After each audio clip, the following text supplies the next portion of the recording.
Tax simpletons, hello. My name is Chase Berkey, CEO of Dark Horse CPAs.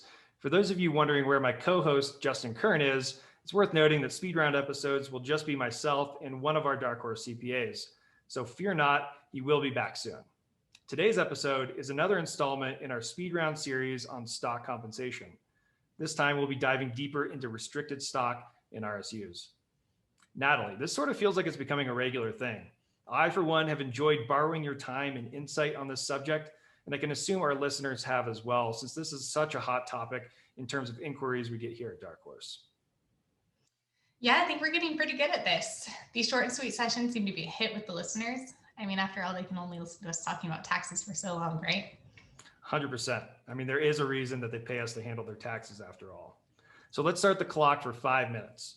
Natalie, what is restricted stock?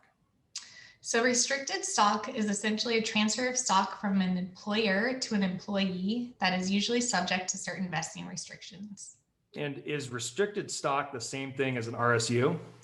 Actually, no. RSUs, which stand for restricted stock units, represent a commitment to transfer stock or cash once the vesting conditions are met.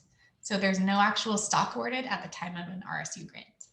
Interesting. So what other differences are there between restricted stock and RSUs? With an RSU, you cannot make an 83B election, whereas you can with restricted stock. As a reminder, an 83B election pushes forward the taxation of the stock to the date of the election, as opposed to when it vests in the future. If the recipient believes the stock will continue to increase in value, they would be wise to make an 83B election, so long as they believe they will be at the company long enough for the stock to vest. And what are common vesting periods that you've seen for restricted stock and RSUs?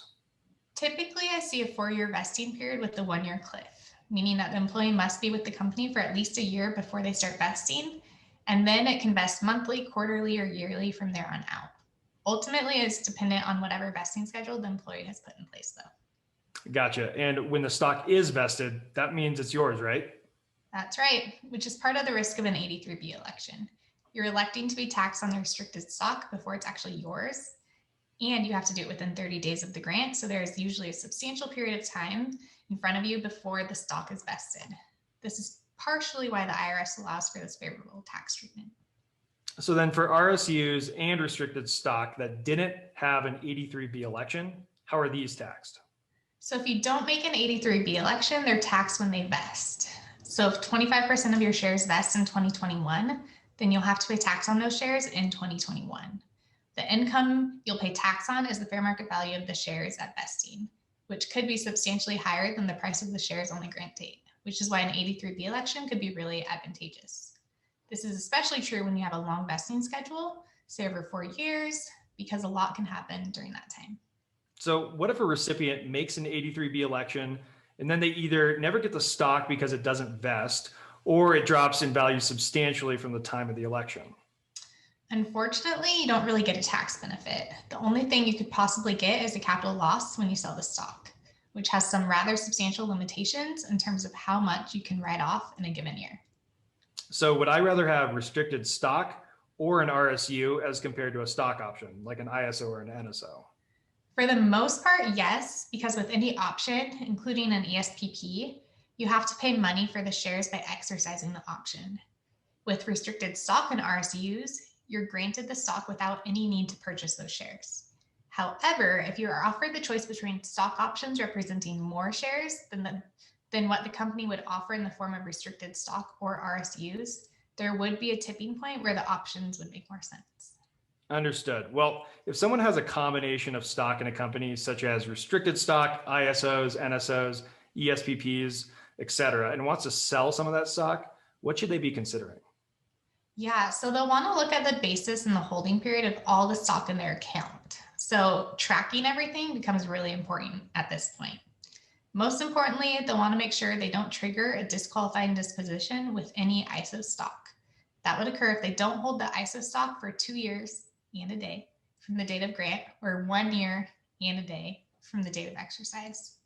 Next, they would want to avoid selling any stock that has been held for less than a year, as the taxes owed on short-term capital gains are taxed like ordinary income.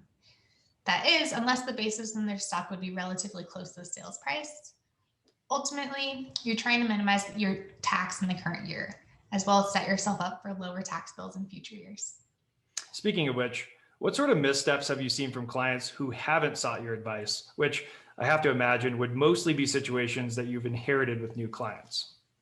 Yeah, so I get a lot of calls from individuals who didn't report the sales of the stock correctly on their tax returns, and as a result, are receiving notices from the IRS.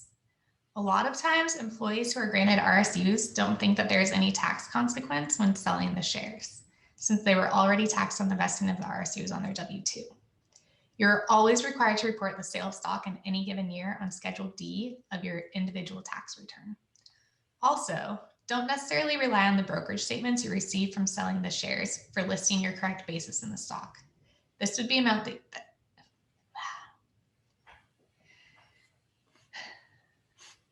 So I get a lot of calls from individuals who didn't report the sales of the stock correctly on their tax returns, and as a result are receiving notices from the IRS. A lot of times employees who are granted RSUs don't think that there's any tax consequence when selling the shares, since they were already taxed on the vesting of the RSUs on their W-2. You are always required to report the sale of stock in any given year on Schedule D of your individual tax return. Also, don't necessarily rely on the brokerage statement you receive from selling the shares for listing your correct basis in the stock. That would be the amount that you've already been taxed on. You'll want to make sure that you're maintaining that basis information somewhere so that you can go back and reference it for completing your tax return when you do ultimately sell the stock. Well, there you have it, folks. That was our speediest round to date. So join us for our next speed round where we'll dive deeper into ESPPs and phantom stock. Thanks again for tuning into TMS, or if you're not into the whole brevity thing, Taxes Made Simple, because there's TMI and then there's TMS.